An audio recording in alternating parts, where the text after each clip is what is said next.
everyone, and welcome to my discussion of episode 7 of Stranger Things season 1 here on the Weekend Binge. The bathtub is where you go to get clean typically, although I personally prefer showers. But that's really stupid. I don't know why I said that. The bathtub. This episode, things start to come together. Like, everything starts to come together in this episode where nothing's really been disjointed, but I mean, we've had the storylines, going every which way, some of which start to converge. But again, this is the one where the main characters come together. So let's get right into it. Starting with the cold open. Now, I made the comment back on my talking about the first episode that the cold open of the first episode of this season could have been an episode by itself, like literally just a completely separate episode that introduced the show. For me, the cold open of this one could have easily been an episode by itself. Again, just like the beginning of the first season, just a very short introduction to what's about to come, which, I mean, it's what we get as the cold open, admittedly, but it's just when you watch it, it's like, from beginning to end of the cold open, it is just perfect. It's perfect and would stand alone by itself very well. So, it's like Lucas is on his way and he's trying to radio the others. It's like telling them it's like the bad men are coming. But all they're getting at first is just the static because Lucas is too far away, and as Mike said in one of the second episode, it's like, the range on those walkies are crap. But he warns them, and just in time because the repairmen arrive. And the Wheeler house gets not exactly circled, but surrounded, essentially, by the people from the lab and the repairmen. And what occurs is just a very well done, very short, but very well done chase sequence where the kids are running away on their bikes. It was like, first they're running away and they're trying to meet up with Lucas. And then the vans turn the corner and the kids are just like, oh shit, we gotta get out of here. And again, although it's very short, it has one of the most awesome moments in the entire series, season, among many great moments in this season. And it's when they're surrounded. It's like the kids, it's like they have like 3 or 4 vans behind them, one of which I think actually has not the Papa is not in one of the vans, but he's in a car not far behind. But then one van just like turns a corner and it's right in front of them, and it's like the kids start to play chicken basically with this van. And if not for 11, I mean, I'm sorry, they would have lost that game. But 11, with just her awesome powers, boom, van goes right over them and boom, right behind. It's so cool. It's such an awesome moment. It's like, and I mean, yes, it's easy for someone with psychic powers to have awesome moments, but it's really well done. And it just has this amazing payoff because, I mean, we don't know what's going to happen. You assume that none of the main kids are going to die. But at the same time, the creators of this show have killed off, I mean, innocent characters. So you never know what's going to happen, really. They did keep it, pretty self-contained, admittedly. They didn't go completely off the wire, at least as far as I know yet. I haven't watched the second season. But, yeah, it was such a cool moment, and I love it. And right after that, the boys go to that sort of hiding spot, not too far away, but it's where there's like an abandoned bus and everything.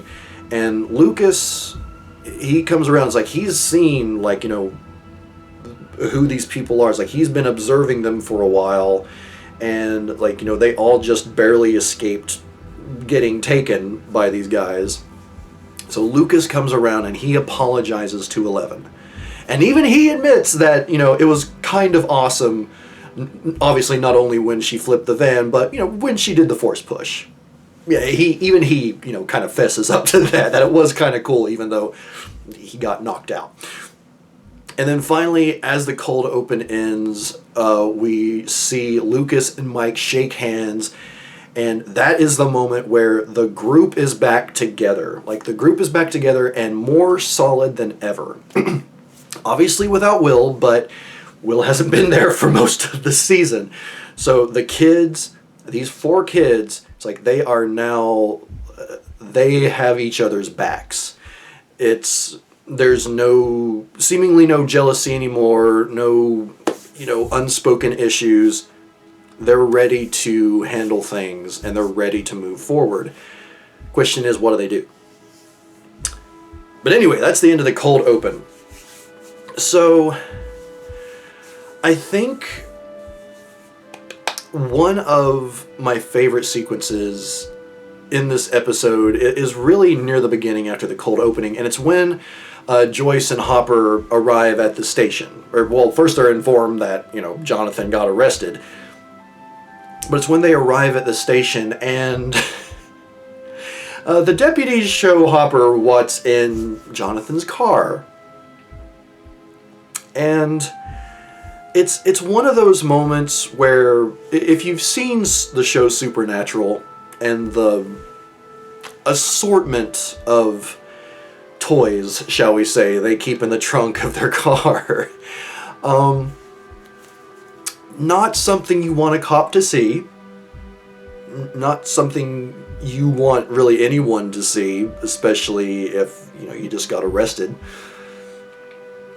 But that leads to, Hopper knows that there's a reason why this stuff is in his trunk. He can't reveal it to the deputies because first of all, they're dumb, but also, if he tries to reveal what they all know as far as the monster and everything, it's like they'll just think he's crazy, and then Hopper would be in trouble as well. So yeah, it's like they come together. So we have Joyce, Hopper, and Jonathan, and Nancy. They are all together and know that, that they have to find the kids. They have to find the kids, but how? So luckily Jonathan knows about the radios. And it's at that point that when they... Well, it might have been a little bit before they realized about the radios, but the kids are starting to plan their attack, like trying to find out or figure out how they're going to get into the lab, how they're going to get in and save Will. Yeah, good luck with that, kids. Anyway, it's... Shortly after, it's like they're not even partway into trying to make their plans when they hear a helicopter overhead that's obviously searching for them. More specifically 11, but searching for them. And so when the radio actually turns on and they hear Nancy's voice,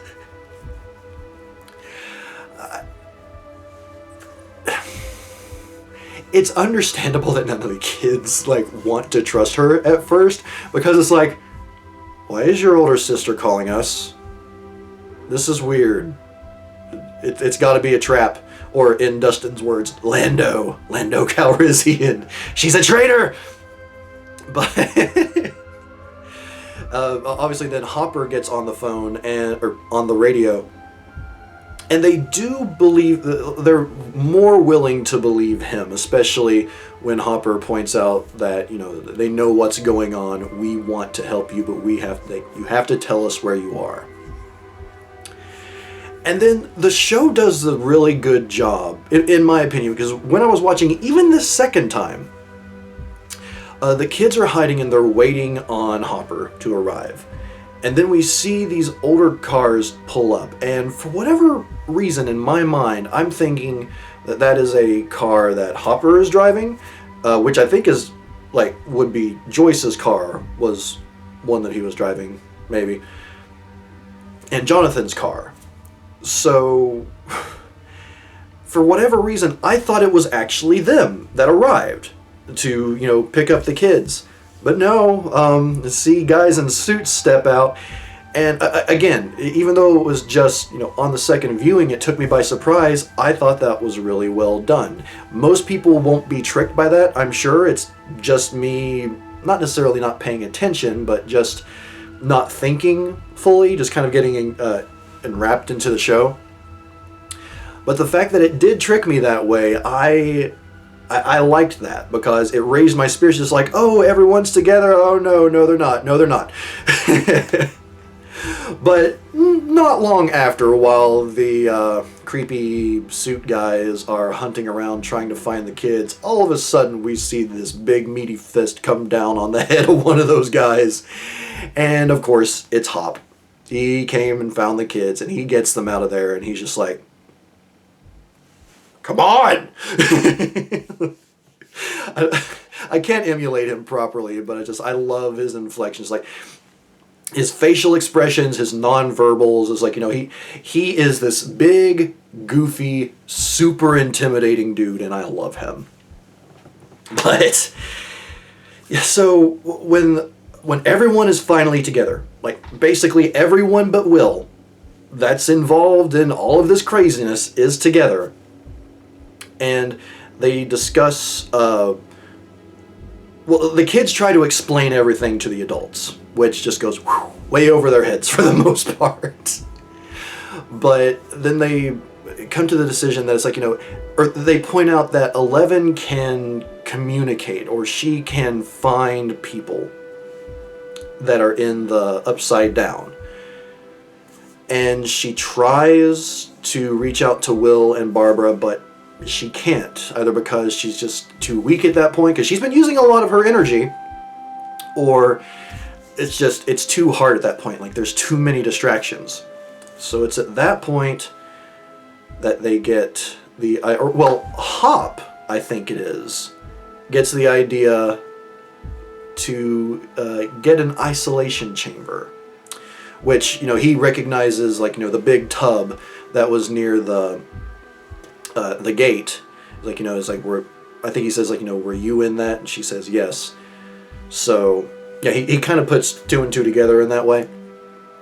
But the thing is, like, no one knows how to make an isolation chamber. So what do? They call Mr. Clark. That's right. They call Mr. Clark. And I guess he's, well, not even I guess. It's like, it seems like he's on a date with this really pretty lady. And they're watching this horror movie, and for the life of me, I cannot remember what movie it was they were actually watching. I should have looked it up. But it's like, she's just getting grossed out. But then he points out how they do that. Like, he points out how they made that practical special effect. And what was it he said? It was microwaved bubble gum and something else. I can't remember what it was. But it's like, after he says that, it's like, where before she was grossed out, she's just like, really? And I can't help it, I'm just kind of like, yeah, Mr. Clark, you flirt your own way, dude. You're winning right now. I just absolutely love that. And I love Mr. Clark. He's friggin' awesome. But while this is going on, Dustin calls, and he asks about the isolation chamber. And Clark is just like, yeah, can we talk about this on Monday at school? Like, without, trying to get away so he can go back to his date. but oh, how does the conversation go? Dustin says, we need a sensory deprivation tank. Why? For fun? It's good enough for Mr. Clark. He's freaking awesome. I love him. But so they get the plans. They figure out from Mr. Clark everything they would need to make, their own homemade, basically, sensory deprivation tank. And in order to do that, they have to get a lot of salt, and thankfully there's a lot of salt at the middle school. And during the process of acquiring all the materials, like the big pool that I guess was used for bobbing apples, the salt, and other things that are being used.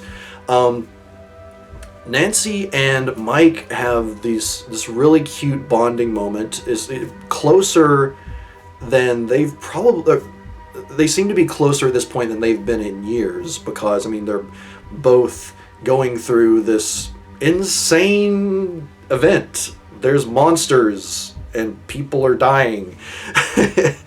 So yeah, it's just I love that bit of bonding there. But several of the characters get these awesome bonding moments, like not only Nancy and Mike, but Joyce and Eleven. And I feel like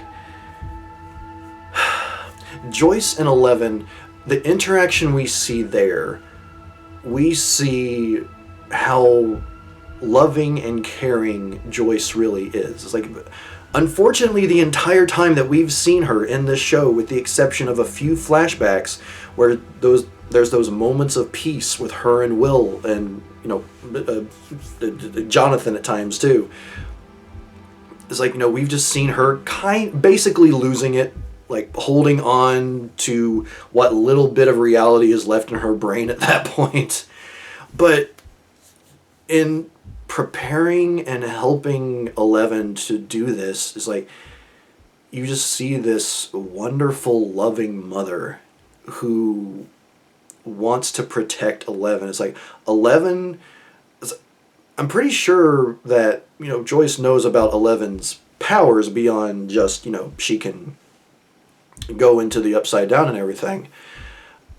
So, I mean, she is concerned and caring for this incredibly powerful but also incredibly terrified little girl. And all of the moments with them through this episode are just wonderful. I wish there was more of them, and I don't know, I mean, we'll talk about this later, but I also wish I hope that there is more interaction between the two of them in the second season.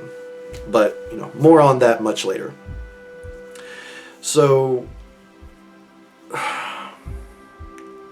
Eleven finally does, like, they get the sensory deprivation tank prepared, and Eleven goes in and she finds Barb.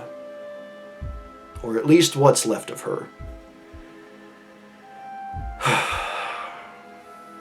And God, it's like I was saying earlier, it's like this, the show, they're not afraid to just kill off innocents. Like, yeah, like, some of the bad guys get taken care of, but really, it seems like everyone who has either been taken or killed that we know of they're innocents, and they just get killed. So it's like, Will is taken. He didn't do anything wrong. Barb was taken. She was trying to stay around for her friend who had basically abandoned her at that point, but she was so loyal, she stuck around, but was taken and killed by the Demogorgon. And even before that, Benny, who was just trying to help this scared little kid. Oh no, he knew that she was a girl at that point. Just trying to help this scared little girl, doing everything he could. And that wasn't even by the hands of the Demogorgon. That was that one woman. One of them, as I prefer to call them. But yeah, it's like, you kind of assume that Barb is dead at this point, given what we see occur at the beginning, at the end of the second episode and the beginning of the third episode.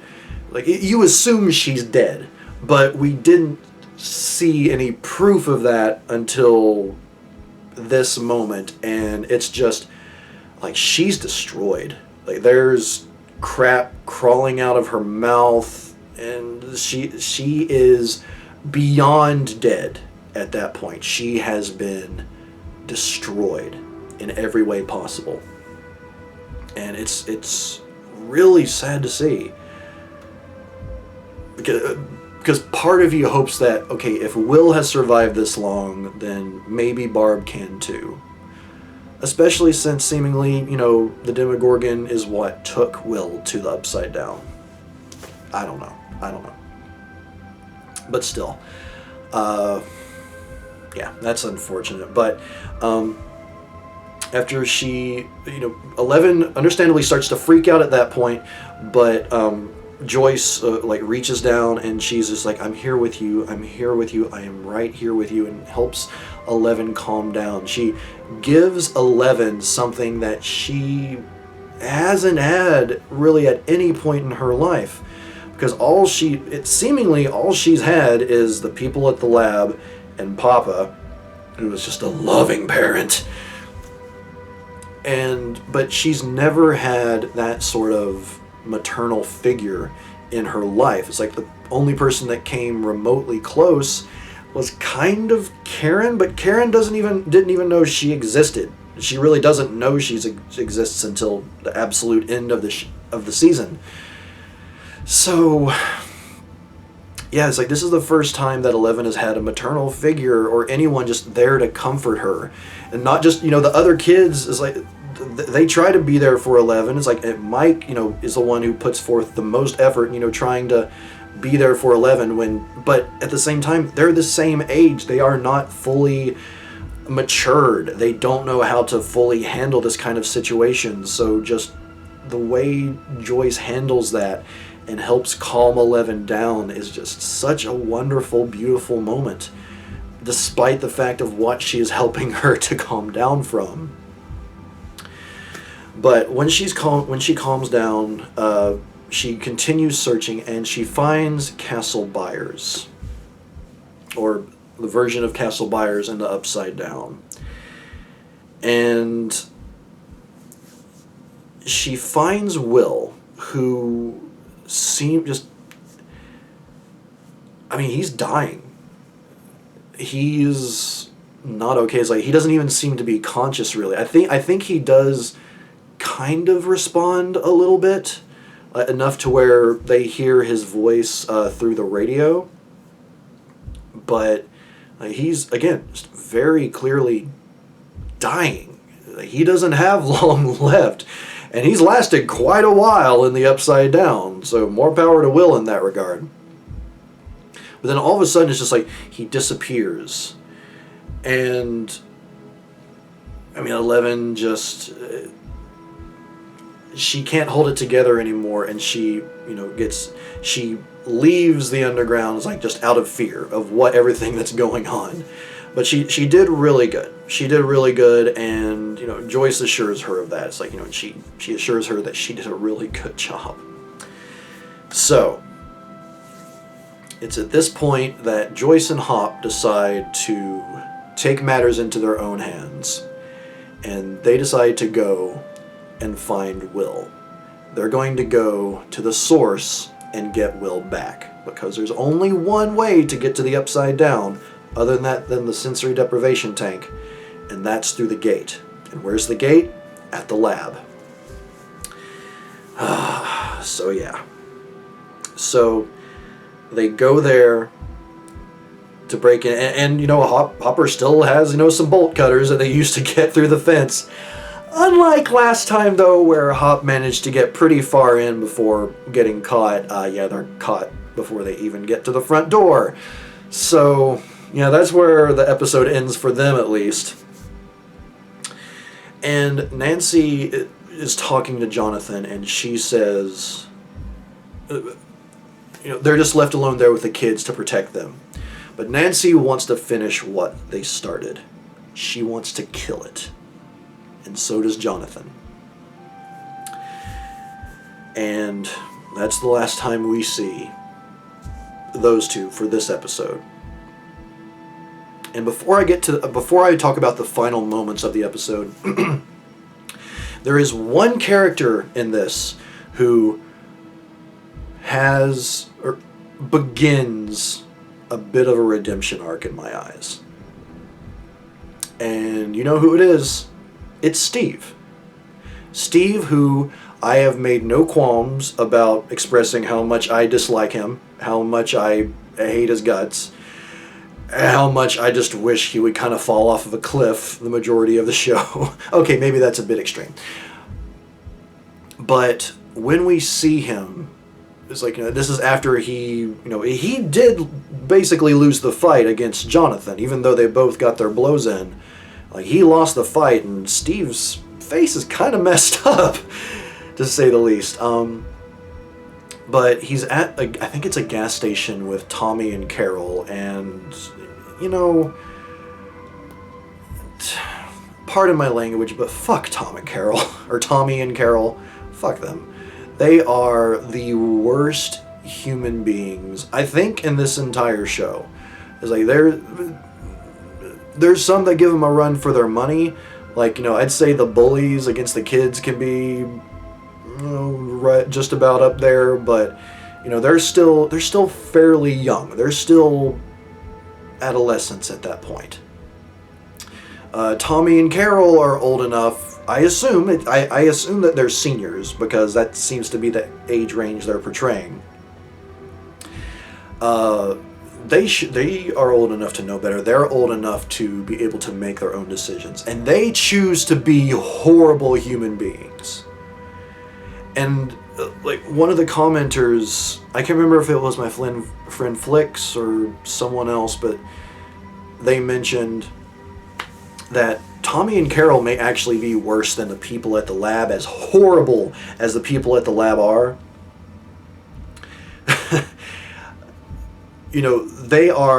The people at the lab are these stereotypes. They are these authority figures. What they're doing, it's evil, but in their eyes, like, they're doing it for the greater good, maybe. Tommy and Carol are just evil assholes. And I hope something really bad happens to them in the future. I'm not going to take that back. I really do. But Steve has a falling out with those two, in which he comes very close to getting the crap beat out of him by Tommy.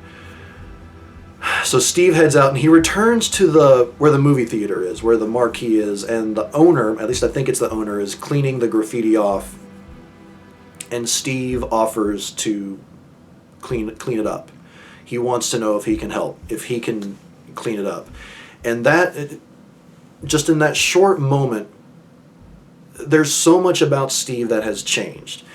It's like, the decision he made to leave Carol and Tommy behind, to talk back to them, even though, Tommy is clearly stronger than Steve, and especially at that point, after just losing a fight, Steve's in no shape to go up against someone significantly stronger than him.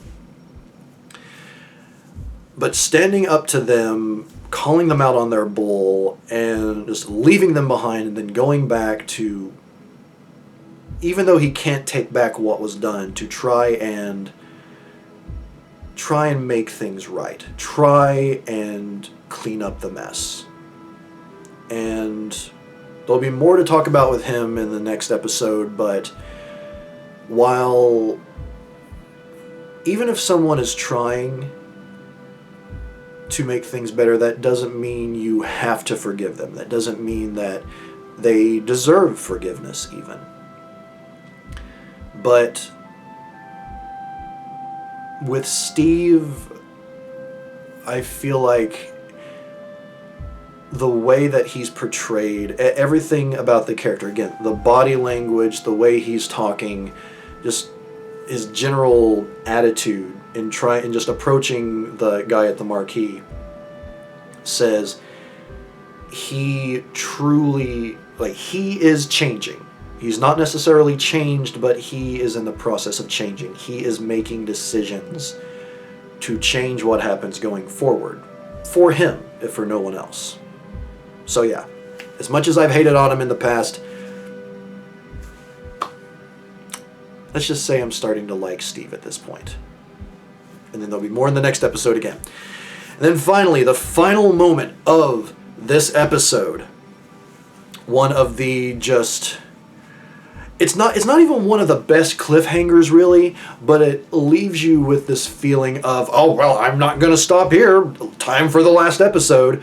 And Will is still in Castle Byers, just still just like barely breathing, and he looks up, or like he opens his eyes because he hears something, and he hears the Demogorgon like stomping around, and it's like, what little bit of energy he has, he uses to just kind of try and bundle himself up, and then things just go quiet for just a moment, and you think maybe it left, maybe it didn't notice him, and then boom!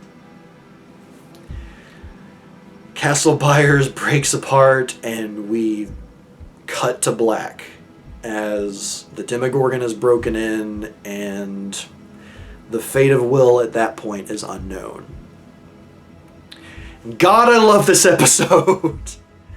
It's like, I've said that basically for every single episode, really. So as we approach the video of my overall final assessment on this season, you're probably not going to be very surprised, but it's a great episode. It's much more simple, really, because of the fact that we don't have all of the different, storylines. Like, one group is here, one group is here, one group is over there, and oh, hey, here's Steve being an asshole. No, it's like, at first it starts still a bit disjointed, but they all come together and everyone starts working together. And then Steve has his little moment there. And then, just as everyone's come together and things seem to, well, obviously they have to go and do something to save Will, but the groups break off again. Joyce and Hop go to the lab, get captured. Nancy makes it clear to Jonathan that she wants to finish what they started, which we'll pick up, obviously, at the very beginning of the next episode. And then the kids are just left there wondering what to do. 11 is drained. She has no energy left. The boys are, as much as they want to be the heroes, they want to, save Will, they're in over their heads in so many ways. Like, not only the monster, but, these government people or the people from the lab, whatever they are, is like they're coming after them too. So yeah, that's all I have to say about the Bathtub. Such a good episode. So everyone, please let me know your thoughts on this episode in the comments down below. Whether you agree with me on certain things. Was there anything in particular about this episode that annoyed you that I didn't mention? I'm sure that there's something. Even in the previous episodes, I'm sure that there's probably some things I've talked about that you're like, well, why didn't he say this? This was stupid. That was a poor choice by the directors or something like that. I don't know. Regardless, I'm really looking forward to hearing all of your thoughts. And if you are ready to jump to the end of this series and see my overall final thoughts on Season 1 of Stranger Things, then you can click here to skip ahead, or you can click here to go to the next episode in the playlist. Or, as I've said before, if you're watching this on the playlist already, you'll be able to go to that right about now.